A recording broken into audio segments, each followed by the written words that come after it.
მწვანე ჯილდო. ამ სახელწოდების კონკურსში მონაწილეობის მსურველთა განაცხადების მიღება დასრულდა. პროექტს გარემოს დაცვითი ინფორმაციისა და განათლების ცენტრი ახორციელებს. ორგანიზატორთა განმარტებით, კონკურსის პირველი ეტაპი წარმატებით დასრულდა. პროექტში მონაწილეობის მსურველთა მაღალი აქტივობა იყო. კონკურსის მეორე ეტაპი კი მაისში გაიმართება. აღსანიშნავია, რომ კონკურსი მთელი საქართველოს მასშტაბით 2024-2025 სასწავლო წლის საუკეთესო აღმზრდელის, მეთოდისტის და დაწყებითი საფეხურის მასწავლებლების გამოსავლენად ტარდება.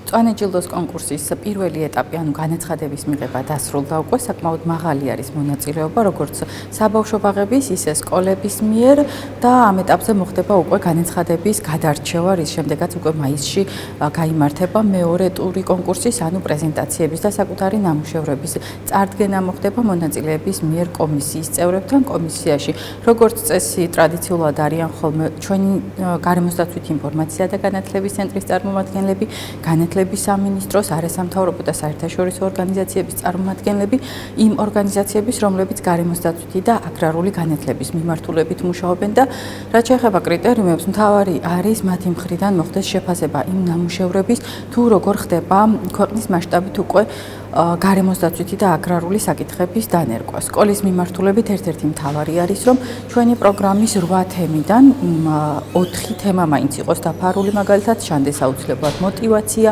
მოსწავლეების ჩართულობა და მოსწავლეების გარდა, რა თქმა უნდა, მნიშვნელოვანი არის ასევე რამდენად კარგად ჩანს მაგალითად ინტეგრირება სხვადასხვა საგნებში, სხვა სკოლების, ასე ვთქვათ, ჩართულობა, მშობლების, ადგილობრივი საზოგადოების ჩართულობა აქტივობებში, რაც ხელს უწყობს იმას, რომ არა მარტო მოსწავლეების ცნობიერება ამაღლეს გარემოს დაცვითი და აგრარული მიმართულებით, არამედ უკვე გარშემომყოფებისაც. გამარჯვებულს გადაეცემა სიმბოლური ჯილდო, რომელსაც მწვანე ჯილდო ეწოდება. გადაეცემათ ასევე ვაუჩერები პირველ, მეორე და მესამე ადგილზე გასულ გამარჯვებულებს ცოტა განსაკუთრებული, უფრო განსხვავებული პრიზები და ასევე ათეულის წევრებსაც, რა თქმა უნდა.